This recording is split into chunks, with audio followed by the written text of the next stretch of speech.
السلام علیکم، آپ ہیں ارم اقبال چینل پر اور میں ہوں آپ لوگوں کی رائٹر ارم اقبال۔ امید کرتی ہوں کہ آپ اپنے گھروں میں بخیر و عافیت زندگی گزار رہے ہوں گے اور پلیز مشکلوں کو بڑا مت سمجھیں کیونکہ وہ آپ کی آسانیوں کے سامنے چھوٹی ہیں۔ جی آج ماشاءاللہ سے تیسری ایپیسوڈ ہے اور جتنا اچھا رسپانس مجھے دوسری ایپیسوڈ پہ ملا میرے لیے ان ایکسپیکٹنگ تھا۔ بہت زیادہ مجھے ہمت دی میرے ریڈرز نے اور انہوں نے مجھے بتایا کہ کس طرح سے ایپیسوڈ کو جانا چاہیے، اور جیسا کہ ایک ناول کا کرائٹیریا دیکھتے ہوئے بہت سی ٹپیکل سوچیں آ جاتی ہیں، تو کچھ رائٹرز نے اس ریلیٹڈ بھی ریڈرز نے اس ریلیٹڈ بھی مجھ سے بات کی، تو مجھے بہت اچھا لگا کہ لوگ میرے ناول میں اتنا انٹرسٹ لے رہے ہیں اور یوٹیوب پر ماشاءاللہ سے بہت اچھے ویوز آ رہے ہیں۔ بہت شکریہ میرے ریڈرز کا جو کہ مجھے اتنی ہمت دیتے ہیں کہ میں اچھے سے لکھ سکوں اور اس چیز کو اچھے سے پریزنٹ کر سکوں یوٹیوب پر بھی۔ میرا فیس بک پیج بھی ہے ماشاءاللہ، وہاں پر بھی بہت اچھا ریویو مل رہا ہے، اور یوٹیوب پہ ظاہر ہے ویو سے پیسے ملتے ہیں، اس میں کوئی چھپانے والی بات نہیں ہے۔ چلیے جی، اب میں اپنے ریڈرز کو زیادہ ویٹ نہیں کرواؤں گی، اور میں جانتی ہوں کہ آپ ایک پورا دن ویٹ کرتے ہیں، لیکن صبر کا پھل میٹھا ہوتا ہے اور پھل ہمیشہ پکے ہی اچھے لگتے ہیں۔ چلیں جی، وقت ضائع کیے بغیر کہانی شروع کرتے ہیں، کیونکہ ماشاءاللہ سے صرف میں نے آپ لوگوں کی وجہ سے تیسری ایپیسوڈ بھی میگا ایپیسوڈ دی ہے اور یقیناً آپ لوگوں کو پسند آئے گی۔ وقت ضائع کیے بغیر کہانی شروع کرتے ہیں۔ بسم اللہ الرحمن الرحیم۔ ناول منجوم مندیلم، رائٹر ارم اقبال، میں میگا ایپیسوڈ 3۔ ریڈ کوٹ کے پیچھے ایک آدمی اس کی کمر پر نشانہ باندھے کھڑا تھا۔ Relax champion, relax. ادھر میری طرف دیکھو، صرف اپنے انکل کی جانب دیکھو، یہ مت دیکھو پیچھے کون ہے، صرف میری آنکھوں میں دیکھو۔ وہ اس 12 سالہ بچے کو کنٹرول کرنے کی کوشش کر رہا تھا۔ اس بچے کی آنکھوں میں خوف تھا اور وہ صرف ریڈ کوٹ کو دیکھ رہا تھا۔ اسی لمحے ریڈ کوٹ نے وقت ضائع کیے بغیر زور سے پیچھے کھڑے آدمی کے دونوں ٹانگوں کے درمیان ہٹ کیا۔ وہ درد سے بلبلا اٹھا، پھر اس نے مڑتے ہوئے اس پر مکوں کی برسات کر ڈالی۔ وہ آدمی ریڈ کوٹ کی مار کھا کر بے ہوش ہو گیا تھا۔ Team mission complete, not over. Yes sir. ان دونوں آدمیوں کو لے کر سیف ہاؤس جاؤ، میں چیمپئن کو اس کے گھر چھوڑ کر آتا ہوں۔ ریڈ کوٹ ان دونوں کو حکم دیتا ہوا بچے کے ہمراہ اپنی گاڑی کی طرف چلا گیا۔ وہ دونوں ان آدمیوں کو گاڑی میں ڈالتے ہوئے وہاں سے سیف ہاؤس کی جانب نکل گئے۔ جب تک وہ دونوں وہاں سے نہ نکلے، ریڈ کوٹ ان کی پروٹیکشن میں وہیں کھڑا رہا۔ واو انکل، آپ نے تو آج کمال کر دیا۔ میں تو ایک لمحے کے لیے ڈر گیا تھا، لیکن جس طرح سے آپ نے اس کو مار کر نیچے گرایا، میں بابا کو ضرور بتاؤں گا۔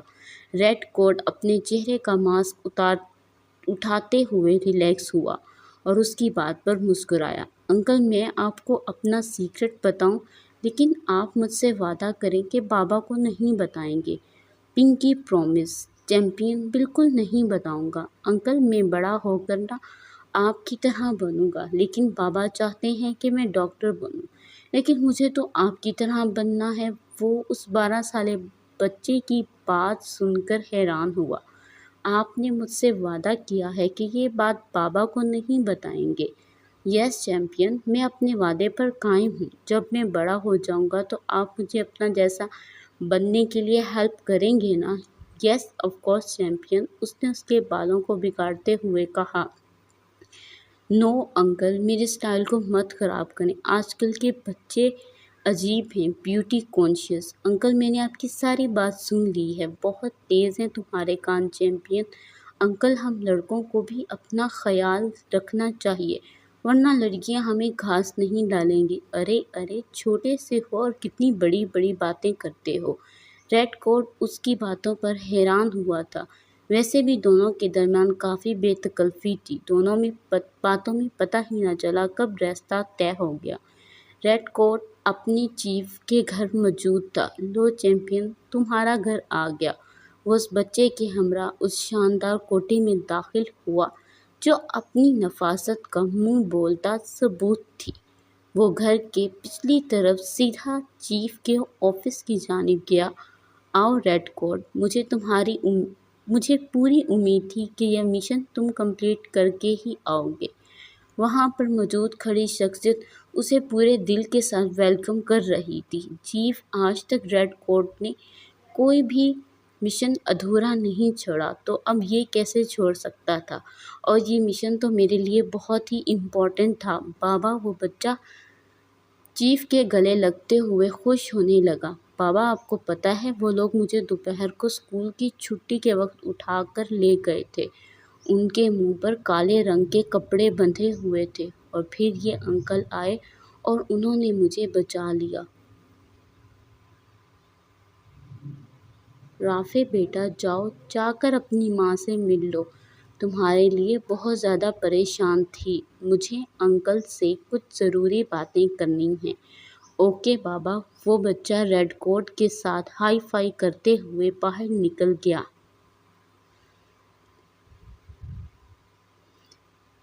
مغرب کو سوئے ہوئے تھوڑی دیر ہی گزری تھی جب اسے حوریہ کے کھانسنے کی آواز سنائی دی۔ اسے ہوش آ رہا تھا۔ اس نے وقت ضائع کیے بغیر احتیاط سے اس کا سر تھامتے ہوئے اس کے منہ کے ساتھ پانی کا گلاس لگایا۔ وہ ایک سانس میں پورا گلاس پانی کا پی گئی تھی۔ جیسے اس کو ہوش آیا وہ مغرب کو اپنے اتنا قریب دیکھ کر ڈر گئی۔ ماں بس حوریہ، اس سے پہلے کہ وہ اسے بھائی کہتی اس نے خاموش کروا دیا۔ وہ لمحہ ضائع کیے بغیر سیدھی ہوتی ہوئی مغرب سے دور ہوئی۔ مغرب نے بس ایک لمحہ اس کے چہرے پر ڈر دیکھا تھا۔ وہ خاموشی سے پیچھے ہٹتے ہوئے جا کر صوفے پر بیٹھ گیا۔ پھر وہ اپنے کپڑوں کو دیکھنے لگی۔ میرے کپڑے؟ بے فکر رہو، امّو جان نے ملازمہ کی مدد سے تبدیل کیے ہیں۔ وہ مسلسل کانپ رہی تھی کیونکہ دوائی کا اثر ختم ہو چکا تھا اور وہ مکمل ہوش و حواس میں بیڈ پر بیٹھی مغرب کو اپنی نظروں کے سامنے ایک کمرے میں دیکھ رہی تھی۔ مغرب اس کے ڈر کو اچھے سے محسوس کر رہا تھا۔ ایک گھر میں اکٹھے رہنے کے باوجود دونوں میں صرف ڈر کا رشتہ موجود تھا، کیونکہ اس کی شخصیت میں جو رعب دبدبا تھا وہ حوریہ کے اندر بچپن سے ہی ڈر پیدا کر گیا تھا۔ ایک ہی گھر میں رہنے کے باوجود حوریہ کبھی مغرب سے اٹیچ نہیں ہو پائی تھی۔ پھر وہ سب کزنز میں سب سے بڑا تھا، کچھ یہ وجہ بھی تھی، مگر اب تو دونوں کے درمیان رشتہ ہی بدل گیا تھا۔ کیا مسئلہ ہے حوریہ؟ میں تمہیں کھا نہیں جاؤں گا، کیوں اس طرح سے کانپ رہی ہو؟ مغرب اس کے ڈرنے کی وجہ سے اریٹیٹ ہو رہا تھا۔ وہ بالکل بیڈ کے ساتھ چپکی ہوئی تھی۔ مغرب کو ایک دم سے غصہ آ گیا۔ کیا مسئلہ ہے؟ سیدھی ہو کر بیٹھو، اس نے حوریہ کی ٹانگوں کو سیدھا کرتے ہوئے کہا، جن کو وہ جوڑے بیڈ کے ساتھ لگی بیٹھی تھی۔ ڈر کی وجہ سے اس کے دانت بج رہے تھے، اسی وجہ سے وہ مغرب اس کی جانب آیا۔ مغرب کے ہاتھوں کا لمس اپنی ٹانگوں پر محسوس کرتے ہوئے حوریہ کو اپنی جان حلق میں اٹکتی ہوئی محسوس ہوئی۔ وہ پہلے ہی اس سے ڈر رہی تھی، پھر اس کا لمس محسوس کرنے کے بعد وہ ایک دم ساکت ہو گئی۔ اس کو اس طرح سے دیکھ کر مغرب کو اپنی حرکت پر شرمندگی محسوس ہوئی۔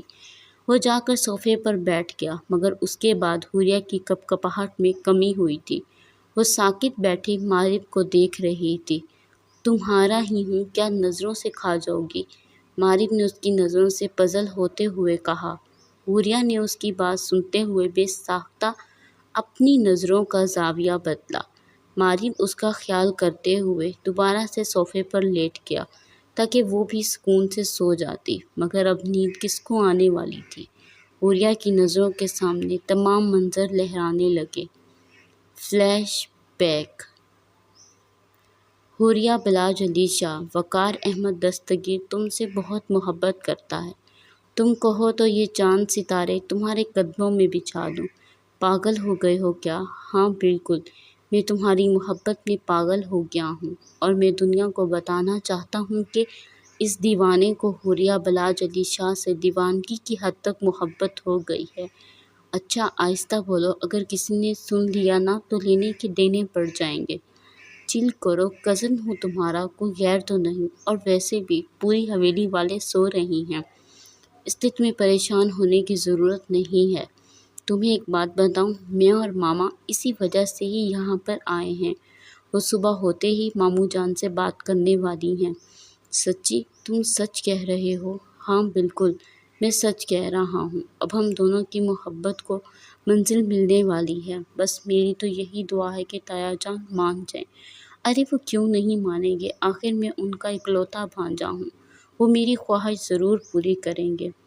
کہہ دو تم ٹھیک رہے ہو، مگر انہوں نے کبھی بھی پھوپھا جان کو اس گھر میں داخل نہیں ہونے دیا اور وہ انہیں اچھا نہیں سمجھتے۔ یہ سب کچھ کیسے ہوگا؟ کیوں پریشان ہوتی ہو؟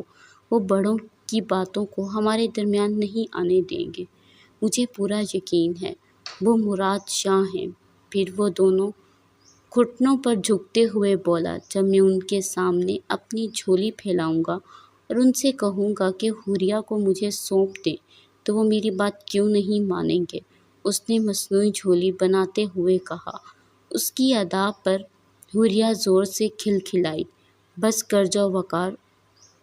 اس کی ہنسی کی آواز کو نیچے سے گزرتے ہوئے مارب نے باغور سنا تھا۔ ایک وہی تو تھا جو دونوں کی خاموش محبت کو اچھے سے جانتا تھا، اور وہ یہ سب بھی صرف اس وجہ سے جان پایا تھا کیونکہ وہ اکثر رات کو دیر سے گھر آتا تھا۔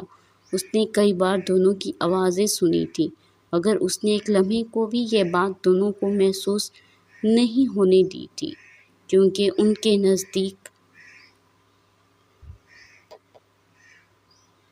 اس کے نزدیک اگر دونوں کی شادی ہو جاتی تو اس سے اچھی اور کیا بات تھی۔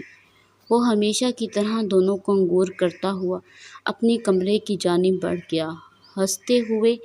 تبھی حوریہ کی نظر پورچ پر پڑی۔ اوہ مائی گاڈ! اس نے اپنا سر پکڑتے ہوئے کہا۔ کیا ہوا حوریہ؟ وقار جلدی سے نیچے چلو، مارب بھائی آ گئے ہیں۔ حیرت ہے ہمیں ان کے آنے کا پتہ بھی نہیں چلا۔ وہ حیران تھا کہ انہیں گاڑی کا ہارن تک سنائی نہیں دیا۔ مارب نے خاموشی سے گاڑی پورچ میں پارک کی تھی کیونکہ اس کے پاس مین گیٹ کی چابی موجود ہوتی تھی، اور گارڈ بھی اس وقت پر سو رہا تھا، اس لیے دونوں کو پتہ نہ چلا تھا۔ وہ دیکھو، ان کی گاڑی پورچ میں کھڑی ہے، ابھی تھوڑی دیر پہلے نہیں تھی۔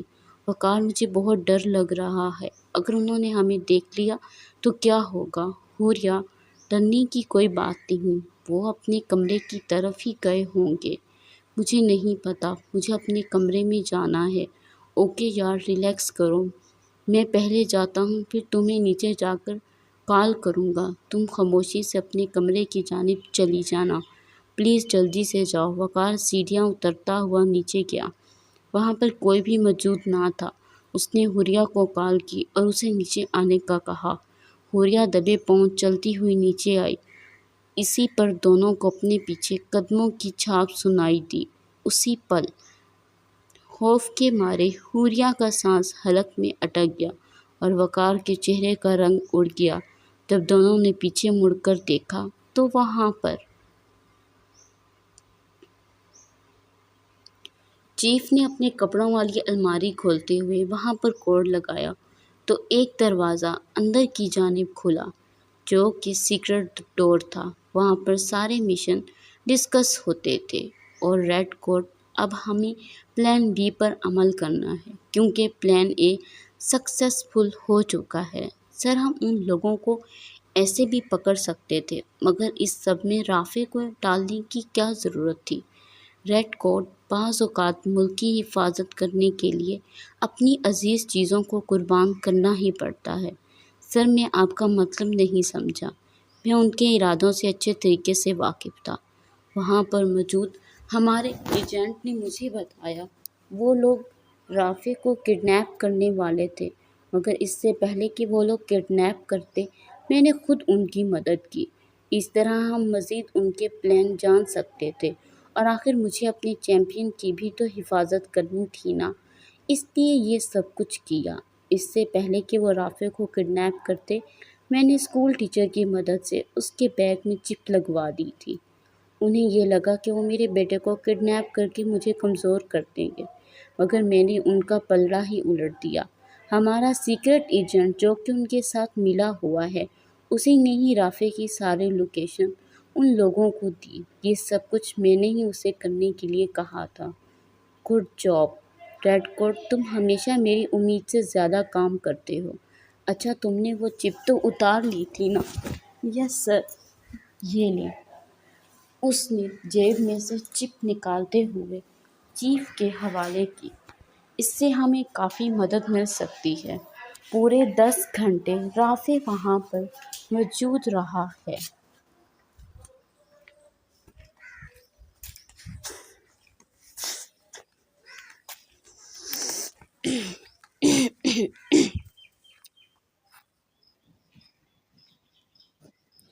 اس چپ میں بہت کچھ ہوگا جو ہمارے پلان بی کے لیے کارآمد ثابت ہو سکتا ہے۔ سر اب مجھے آپ کی تمام بات سمجھ میں آ گئی ہے۔ ریڈ کوٹ، اپنے مشن کو کمپلیٹ کرنے کے لیے ہمیں ایسا کرنا پڑتا ہے۔ جب تک دشمن کے بارے میں جانو گے نہیں، اسے کیسے مارو گے؟ اس لیے ایک بات یاد رکھنا، پہلے جانو پھر مارو۔ جب ہمیں دشمن کی کمزوری کا پتہ ہوگا تو اس کی کمزوریوں پر وار کر کے اسے کمزور کریں گے۔ یہ کوئی عام مشن نہیں ہے، ایک بہت بڑے مافیا کا نقاب اتارنا ہے۔ اس کے لیے جذبات سے نہیں بلکہ عقل سے کام لینا ہوگا۔ یس سر، یو آر رائٹ سر۔ میں نے ان دونوں لوگوں کو ریسٹ ہاؤس پہنچا دیا ہے، لیکن سر وہ لوگ زیادہ دیر چپ نہیں بیٹھیں گے۔ یقیناً ان کو باہر نکلوانے کے لیے کوئی نہ کوئی رد عمل ضرور دکھائیں گے۔ ریڈ کوٹ، بے فکر رہو، یہ مشن صرف ہم چاروں کے درمیان ہے۔ اس کے بارے میں کسی کو بھی نہیں پتا، کیونکہ آئی بی نے یہ مشن صرف ہمیں دیا ہے اور اسے ہم نے اپنے طریقے سے مکمل کرنا ہے۔ اس مشن کی حفاظت ہمیں اپنی جان سے بھی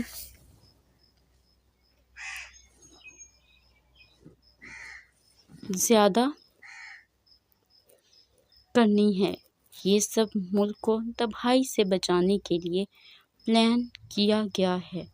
اس مشن کے ساتھ کوئی بھی ایجنسیاں نہیں جڑی ہوئیں، اس لیے ہم نے بے خوف ہو کر اس مشن کو انجام تک پہنچانا ہے۔ Any question red coat? No sir, everything is clear. Okay, اب اس چپ کو ڈیوائس کے ساتھ کنیکٹ کرو، پھر ہی ہم اپنے پلان بی پر عمل کریں گے۔ ریڈ کوٹ نے جیسے اس چپ کو ڈیوائس کے ساتھ کنیکٹ کیا، ایک بہت بڑا مافیا اسکرین پر اپنی کارروائیوں سمیت نظر آ رہا تھا۔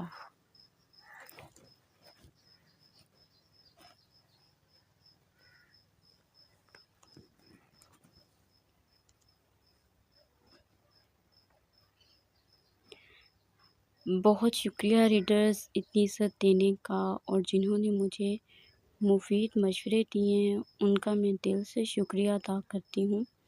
بہت شکریہ مجھے دعائیں دینے کا، اور میری دعا ہے کہ میں آپ لوگوں کی امیدوں پر پورا اتروں۔ بے فکر رہیں، یہ ناول ٹپیکل ناول سے ہٹ کر ہوگا۔ میری ریڈر سے درخواست ہے، جہاں پر آپ مجھے ایز اے رائٹر غلط پائیں تو میری رہنمائی ضرور کریں، اور میں آپ لوگوں کو یقین دلواتی ہوں کہ میں اس رہنمائی پر عمل کرنے کی پوری کوشش کروں گی۔ شکریہ، اللہ آپ سے راضی ہو، فی امان اللہ۔ جی پلیز میرے چینل کو سبسکرائب ضرور کر دیں، اور اگر آپ کو ویڈیو میں سین پسند آتے ہیں تو اس سے ریلیٹڈ ضرور لکھ دیا کیجیے، اس سے میری حوصلہ افزائی ہوتی ہے۔ Stay tune, still watch 4 episode کے ساتھ انشاءاللہ کل ملیں گے۔ منڈے والے دن انشاءاللہ پوسٹ ہوگی، جس سے کہ آپ لوگوں کو پتہ ہے کہ سنڈے کو ویڈیو پوسٹ نہیں ہوتی۔ خوش رہیں، آباد رہیں، ہنستے رہیں، مسکراتے رہیں۔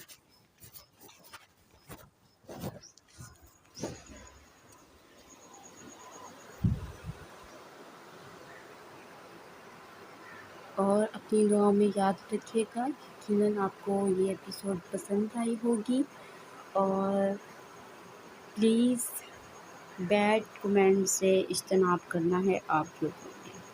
شکریہ۔